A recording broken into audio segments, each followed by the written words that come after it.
A Primeira República no Brasil, ela foi afetada por diversas formas de manifestações. Houveram muitas revoltas sociais e de contestação ao regime republicano de oligarquia. Nós podemos destacar ainda no início, na chamada República da Espada, em que o Brasil tem os presidentes militares, podemos destacar a Revolução Federalista, no Rio Grande do Sul, com um grupo que luta pela federação, e pela autonomia dos estados, e outro grupo que não luta. Nós também podemos destacar a Revolta da Armada, que também é um movimento, no governo do Floriano Peixoto, ainda na República da Espada, que mostra que a população ela não está totalmente satisfeita, com esse regime republicano. A partir de então, nós vamos ter alguns movimentos que são movimentos chamados de messiânicos. Esses movimentos messiânicos são movimentos rurais que vão utilizar a religião e a figura de um Messias, de um Cristo, de um Salvador, para poder se tornar popular entre as pessoas. Além dos movimentos messiânicos, no Nordeste, nós sabemos que vai ter o cangaço. O cangaço não é um movimento em si, nós não podemos datar o cangaço, foi de tal ano a tal ano. O cangaço era um fenômeno que ocorria principalmente nas regiões pobres do Nordeste, onde um grupo de homens armados, eles assaltavam grandes fazendas, grandes comércios, Eles eram como se fossem os Robin Hood brasileiros, eles roubavam dos ricos para dar para os pobres, mas eles eram muito temidos pela população, muito temidos pelos coronéis, E muito temidos pela elite, que tinha poder. Eles eram considerados arruaceiros e eram bastante combatidos. Sobre os movimentos messiânicos que eu estava dizendo, tem aqui o destaque a Guerra de Canudos. Canudos é um dos movimentos mais importantes da história do Brasil, inclusive tem até filme recentemente. Canudos foi um arraial que foi se formando entre os estados da Bahia, no Nordeste, uma região, na verdade, da Bahia. Esse arraial de Canudos era um arraial de pessoas que começaram a se tornar autossuficientes e não depender mais dos coronéis. Eles faziam sua plantação de subsistência, eles começaram a negociar essa produção, O líder de todo esse movimento, começou a incomodar. O Antônio Conselheiro começou a incomodar. O movimento de Canudos cresceu muito, começou a causar muito incômodo aos coronéis da região, Eles começaram a relatar ao Rio de Janeiro, a capital, o tamanho que o movimento estava atingindo, que o movimento era monarquista, mentindo aí, dizendo que o movimento era monarquista, para ver se o governo brasileiro, nacional, tomava alguma providência. Foram mandadas várias expedições para tentar derrotar o movimento de Canudos. As primeiras foram insuficientes, porque o número de soldados era pequeno, mas a última foi fatal, Inclusive, a destruição de Canudos foi total. Porém, Canudos era um símbolo que mostrava que, por ser um governo de oligarquia, por ser uma classe que governava para as demais, por ser um governo que estava interessado apenas nos seus objetivos, nos seus próprios interesses, olhando para o seu próprio umbigo, a população estava insatisfeita. Nós temos também, numa região entre Santa Catarina e Rio Grande do Sul, a região chamada de Contestado, outro movimento de caráter messiânico, que vai ter o Beato José Maria como seu líder. Lembrando que o movimento messiânico é aquele movimento que tem um caráter religioso embutido por trás, Que tem um líder religioso guiando o povo, e esse líder muitas vezes é visto como Messias, como salvador da pátria. Essa região nessa região ia ser construída uma estrada de ferro, para escoar a produção do café com maior facilidade. E eles iam desapropriar os moradores. Uma empresa americana, a Brasil Highway, ia construir essa estrada de ferro. E esses moradores, liderados pelo Beato José Maria, eles vão se unir para tentar protestar aí contra essa ação e contra essa desapropriação. Esses dois movimentos, eles vão ser contidos pelo governo, não vão ser movimentos vitoriosos, porém, é uma demonstração muito grande da força e da insatisfação da população com essa república oligárquica, mostrando o descaso, né, que o governo fazia com a população. E esse descaso, ele não ocorria só na zona rural, porque esses dois movimentos são rurais, mas esses dois movimentos que eu vou falar aqui agora são movimentos urbanos que vão ocorrer inclusive na cidade do Rio de Janeiro, que é a revolta da vacina, que ocorreu em 1904, que apesar do nome dizer, né, que é a revolta da vacina, não foi só por causa da revolta da vacina. Digamos que a vacina obrigatória foi um pivô de toda essa revolta, mas foi uma reação do povo a uma política de modernização das cidades. Começou com a construção da capital no estado de Minas Gerais, Belo Horizonte, e terminou com a modernização da cidade do Rio de Janeiro. Hoje nós vemos que o Rio de Janeiro é chamado de cidade maravilhosa, né? O cartão postal do Brasil. Nem sempre foi assim. O Rio de Janeiro era cheio de casebres, de ruas apertadas, tinha uma infraestrutura muito ruim, né? O morro onde os negros habitavam era muito feio.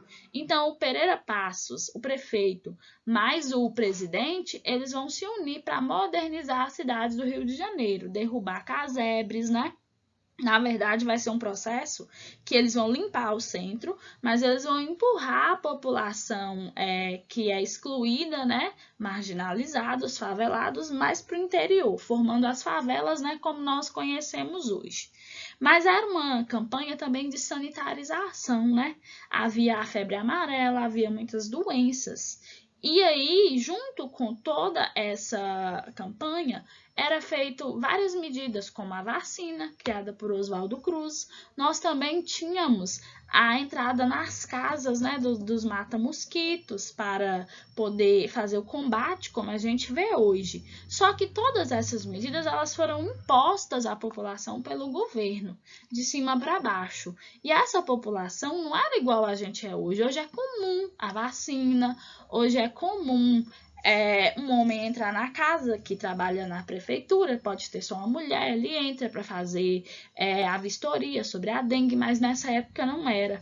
Então, as medidas do governo iam contra os usos e costumes, ia contra a tradição da população. Por exemplo, uma mulher sozinha em casa não ia receber um homem. Um médico ele não ia tocar no braço de uma mulher, ela não ia ficar com o braço desnudo para um médico vaciná-la. Então, essas medidas contrariaram a população. E a população se revoltou da forma mais simples, como vocês estão vendo aí na charge, com panela, com rodo, com serrote, né, com ferramentas contra esses agentes do governo e contra essas medidas. Essa foi a chamada revolta da vacina.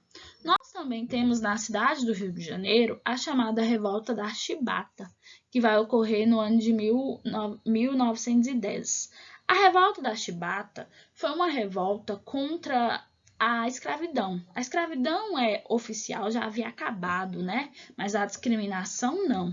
Então, a maioria dos negros, eles podiam agora entrar na marinha e eles entravam com pretensões altas, mas eles eram subutilizados. A maioria virava cozinheiro ou faxineiro, não podia subir de cargo e não tinha oportunidades como os brancos.